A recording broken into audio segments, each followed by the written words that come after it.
सबको जय यीशु।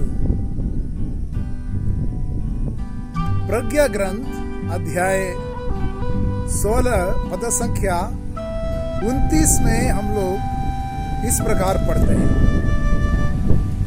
जो धन्यवाद नहीं देता उनकी आशा शीतकालीन पाले की तरह नष्ट होती है और अप्रयोज्य जलधारा की तरह बह जाती है।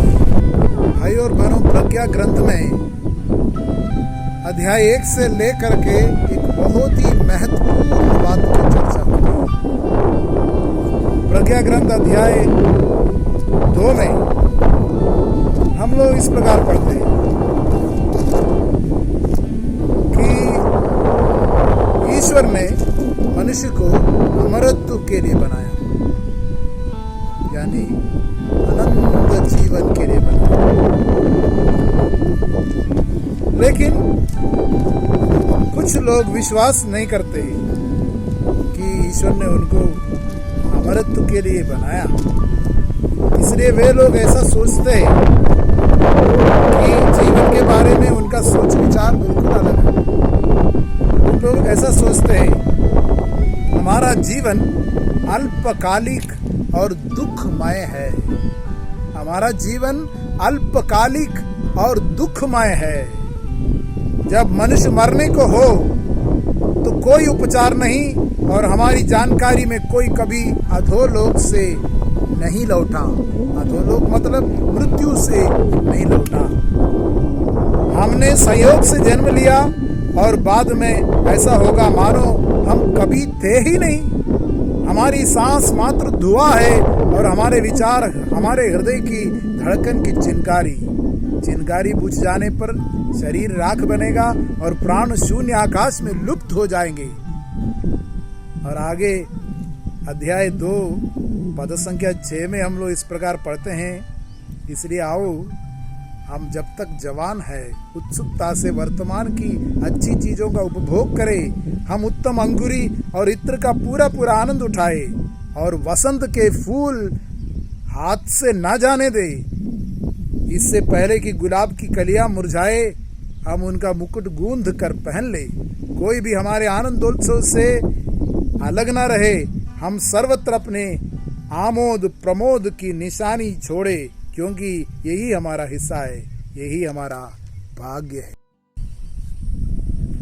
इसका अर्थ यही है कि चलो हम लोग एंजॉय करें, हम लोग ये जीवन एंजॉय करें, क्योंकि एकमात्र जीवन है और इसको हमें दुख में नहीं बिताना है, बस जो कुछ भी तरीके से है एंजॉय करना है।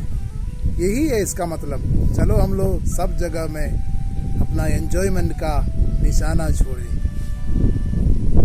भाई और बहनों, उनके लिए, ऐसे सोचने वालों के लिए त्यागपूर्ण प्रेम का कोई मतलब नहीं है, सैक्रिफाइस का कोई गुंजाइश नहीं है उनके जीवन में।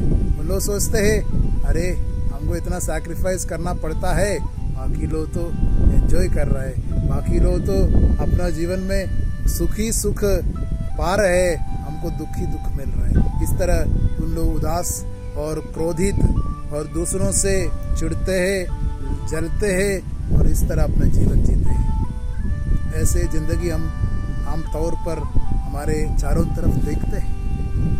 शायद आपके विचार, आपके मन में भी ऐसे कोई सोच जगह ले रखी है और आपको बार बार परेशान करती है। कुछ लोग हमेशा ये सोच विचार में है, अरे यार उन लोग तो बहुत एंजॉय कर रहे हैं, मैं यहाँ पर घिस रहा हूँ। और उन लोगों की तो शादी हो गई, नौकरी भी लग गई, अच्छी गाड़ी है और अच्छे मकान हैं और उसमें उन लोग रह रहे हैं। मेरे तो कुछ नहीं हो रहा है, मेरा प्रार्थना करने से क्या लाभ हो रहा है, ये सब बेकार की बात है। ऐसे कुछ लोग सोचते हैं। भाई और बहनों, प्रज्ञा ग्रंथ के अध्याय 2 में ईश्वर का वचन में हम इस प्रकार पढ़ते हैं, ईश्वर के रहस्य नहीं जानते थे। वे लोग ईश्वर के रहस्य नहीं जानते थे वे ना तो धार्मिकता के प्रतिफल में विश्वास करते थे और ना धर्मात्माओं के पुरस्कार में। ईश्वर ने मनुष्य को अमर बनाया, उसने उसे अपना ही प्रतिरूप बनाया। ईश्वर ने मनुष्य को अमर बनाया, अमरत्व के लिए बनाया, अनंत जीवन के लिए बनाया। ये सबसे महत्वपूर्ण शिक्षा है। हम बाइबल में पढ़ते हैं, पेतरुस एक बार यीशु से कहते हैं, प्रभु हम कहाँ जाएं? आपके ही वचनों में अनंत जीवन का संदेश है। यीशु मसीह वास्तव में उस समय अपने ऑडियंस से कह रहे थे कि यदि तुम मेरा रक्त नहीं पियोगे, मांस नहीं खाओगे, तो तुम में जीवन नहीं रहेगा, तुम जीवित नहीं रहेगा, तुम में जीवन नहीं रहेगा। अब यहूदी ये सुन करके बहुत माने ऑफेंडेड हो गया। उन लोग बोलने लगा, ये कैसी शिक्षा है, बहुत कठोर शिक्षा है, कौन मान सकता है। उन लोग फ्रस्ट्रेट होकर के चला गया, यीशु क्या बोल रहा है, कैसे कोई किसी का मांस खा सकता है, रक्त पी सकता है। तब यीशु ने उनको नहीं रोका, लेकिन यीशु ने अपने ही शिष्यों से पूछा कि आप लोग भी जाना चाहते हो, जा सकते हैं। तब पेतरुस ने कहा कि हम लोग कहाँ जाएंगे, आपके ही शब्दों में अनंत जीवन का संदेश है। स्तोत्र ग्रंथ 119 पद संख्या 111 में एक बहुत बड़ा रहस्य छिपा हुआ है। उसमें इस प्रकार हम पढ़ते हैं, तेरी शिक्षा मेरी सदा बनी रहने वाली विरासत है। तेरी शिक्षा मेरी सदा बनी रहने वाली विरासत है, उसमें मेरा हृदय रमता है, उसमें मेरा हृदय रमता है। भाई और बहनों, ईश्वर ने मनुष्य को अमरत्व के लिए बनाया। ईश्वर ने मनुष्य के साथ निवास किया, उसके अंदर वास किया, तंबू उसके अंदर खड़ा कर दिया। पिता और पुत्र और पवित्र आत्मा उसके अंदर निवास करता है, और साथ रहते हुए ईश्वर मनुष्य को अनंत जीवन की ओर ले जाना चाहते हैं। जब ईश्वर के बारे में मनुष्य को पता चलता है तो इतना समझ में आता है, प्रभु हमें यहाँ पर छोड़ना नहीं चाहता है। ईश्वर हमें अपने साथ ले जाना चाहते हैं, वो स्वर्ग में ले जाना चाहते हैं। बच्चन हम लोग इस प्रकार गीत गाते, स्वर्ग में जाने की आशा प्रभु यीशु ने मुझ में जगाया। स्वर्ग में जाने की आशा प्रभु यीशु ने मुझ में जगाया। इस प्यार का वर्णन कैसे करूंगा, हालेलुया गाऊंगा। इस प्यार का वर्णन कैसे करूंगा, हालेलुया गाऊंगा।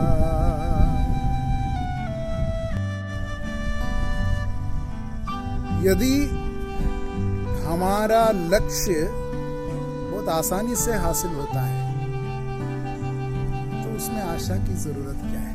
कोई जरूरत नहीं।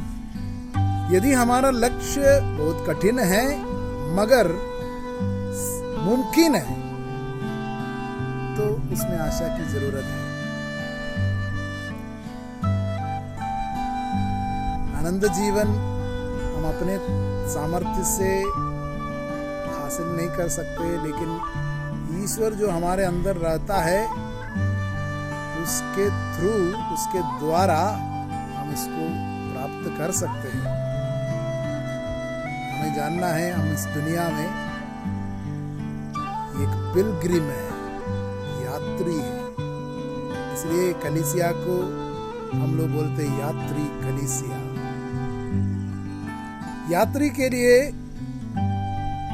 सफर को आगे बढ़ाना है। कोई भी जगह में टिकना नहीं है, कोई भी जगह में ऐसी पड़े नहीं रहना है। जैसे इस्राएली मिस्र से उस कानान देश तक बहुत समय लगाया, क्योंकि उन लोग जहाँ पड़ाव डालते थे वहाँ पर उन लोग पड़े रहते थे, उन लोग भूल जाते थे आगे बढ़ना है। और मूसा उनको जब बूस्ट करते थे, उनको कई बार बोलते थे और कई घटनाएं घट जाती है, तभी धीरे से उन लोग जाते थे। वैसे हमारा जिंदगी भी इस दुनिया में रहते कई बातों में टिक जाते, क्योंकि हमारा लक्ष्य इस दुनिया की कोई भलाई पर हम लोगों ने टिका दिया है। कोई अच्छी नौकरी, कोई अच्छी गाड़ी, कोई अच्छा घर या कोई अच्छा जीवन साथी, ऐसे कोई छोटी छोटी भलाई में हम लोग कॉम्प्रोमाइज़ किया, हम लोग अपने को राजी कर लिया, मतलब अपने को समझा दिया इतना से काफ़ी है, मेरे लिए इतना मिल जाए तो बहुत है। अक्सर हम लोग इसलिए फ्रस्ट्रेट हो जाते हैं, हम दूसरों से अपने जीवन को कंपेयर करने के लिए हमेशा सोचते हैं दूसरे लोगों के जीवन में तो ऐसा हो रहा है, मेरे जीवन में क्यों नहीं हो रहा है। ये कंपेयर करने के लिए हमारा मन ऑटोमेटिकली तैयार हो जाते हैं, और ये सब हमारे काबू में नहीं है। और कंपेयर करके हम सोचते मुझे क्या मिला है, मैं तो कुछ नहीं कर पाया, मैं सफल व्यक्ति नहीं हूँ, इस तरह हम सोचने लगते हैं। भाई और बहनों, जब हमारा लक्ष्य ही वो सैटिस्फाइंग गुडनेस नहीं है, यानी हमको तृप्त करने वाला ईश्वर का दिया हुआ वो अनंत जीवन नहीं है, तो हम बहुत फ्रस्ट्रेट हो जाएंगे, होप गवा देंगे, आशा नष्ट करेंगे, क्योंकि हम लोगों का नज़र छोटे छोटे चीज में है और हम उसमें संतुष्ट रहने के लिए सोचते हैं। लेकिन ईश्वर ने मनुष्य को अमरत्व के लिए बनाया, इटर्निटी के लिए बनाया, अनंत जीवन के लिए बनाया, क्योंकि ईश्वर जानता है, सर्वज्ञ ईश्वर जानता है, मनुष्य को खुश करने वाला, मनुष्य को सुकून देने वाला, मनुष्य को तृप्त करने वाला गुडनेस, ब्लिस या आशीर्वाद, भलाई, वो है अनंत जीवन। फिर से प्रज्ञा ग्रंथ अध्याय 16:29 को आप एक बार फिर देखिए। जो धन्यवाद नहीं देता है, उनकी आशा शीतकालीन पाले की तरह नष्ट होती है और अप्रयोज्य जलधारा की तरह बह जाती है। भाई और बहनों, ईश्वर ने इतना बड़ा सौभाग्य, आनंद जीवन का इतना बड़ा सौभाग्य हमारे लिए ऑफर किया, और हम लोग उसके लिए धन्यवाद नहीं देते हैं। हम उसके लिए ईश्वर को धन्यवाद नहीं देते हैं और उसको हम अपना जीवन का लक्ष्य नहीं बनाते हैं। छोटे छोटी बातों को लक्ष्य बना करके रहते हैं और ईश्वर से आशीर्वाद मांगते हैं, प्रभु हमारा दुख दूर कर दीजिए, हमारा भाव दूर कर दीजिए, हमारा फ्रस्ट्रेशन निकाल दीजिए। क्यों हम इतना फ्रस्ट्रेट होने देते हैं? हम लोग इस तरह प्रार्थना करते हैं। वास्तव में ईश्वर चाहते हैं कि हम अनंत जीवन को लक्ष्य बना करके और उसके लिए धन्यवाद देते हुए आगे बढ़े। अक्सर जवान लोगों से बात करते समय उन लोग पूछते हैं, फादर पवित्र जीवन जीने के लिए कितना कष्ट होता है, इतना स्ट्रगल होता है, इतना हार्ड है, ये हमसे नहीं होगा, मुझसे नहीं होगा, ये मेरे बस की बात नहीं, मैं इतना टफ लाइफ नहीं जी सकता। वे लोग हैप्पी गो लकी जीवन जीना चाहते हैं, एंजॉयमेंट जीना चाहते हैं। ऐसा उनको मन में लगता है कि ये सब मेरे बस की बात नहीं है, मैं नहीं कर पाऊंगा। अगर उन लोग को मम्मी को करना है तो मम्मी करने दे, प्रार्थना अगर मेरी बहन को करना है तो करने दे, मेरे को नहीं करना है, या मेरे भाई को करना है तो करने दे, मेरे को नहीं करना है, मेरे से नहीं होगा, ये मेरे लिए बहुत टफ है, इतना बर्डन हम नहीं झेल सकते, इतना हरासमेंट मेरे से नहीं होगा। ये अपने अंदर सोचते बोलते भी है जब मौका मिलते हैं। भाई और बहनों, इसका फ्रस्ट्रेशन का कारण यही है, मूल कारण। एक व्यक्ति के अंदर फ्रस्ट्रेशन, इस तरह का फ्रस्ट्रेशन का कारण और प्रार्थना नहीं कर पाने का कारण, उनके अंदर अनंत जीवन के प्रति आभार नहीं है। अनंत जीवन जैसा इतना महान आशीर्वाद, इतना महान सौभाग्य के प्रति उनको धन्यवाद का भाव नहीं है, और इसलिए वो आशा गवाते हैं। उनकी आशा शीतकालीन वाले की तरह नष्ट होती है। भाई और बहनों, ईश्वर आपके अंदर रहते हुए आपको आशा से भरना चाहते हैं, होप से भरना चाहते हैं और देते भी हैं, लेकिन हम उसको गवा देते हैं क्योंकि धन्यवाद नहीं देते उसके लिए। आशीर्वाद, वो इतना बड़ा सौभाग्य के लिए धन्यवाद नहीं देते हैं और अप्रयोज जलधारा की तरह बह जाते हैं। इसलिए हम लोग आज से सबसे पहले हमारे बिस्तर से उठ करके ईश्वर को कहेंगे, आनंद जीवन के लिए आपको धन्यवाद। आपके साथ मुझे भी आनंद जीवन की ओर ले जाने का ये महान सौभाग्य आपने मुझे दिया, प्रॉमिस दिया, प्रतिज्ञा दिया, इसके लिए धन्यवाद। और सोने से पहले हम ईश्वर को धन्यवाद देंगे, अनंत जीवन के लिए धन्यवाद। और जीवन में आने वाले सुख, दुख, तकलीफ, परेशानी, सब में प्रभु को धन्यवाद देंगे। प्रभु ये भी मुझे अनंत जीवन की ओर ले जाइए, ये प्रार्थना करेंगे पिता, पुत्र और पवित्र आत्मा के नाम पर। आमीन।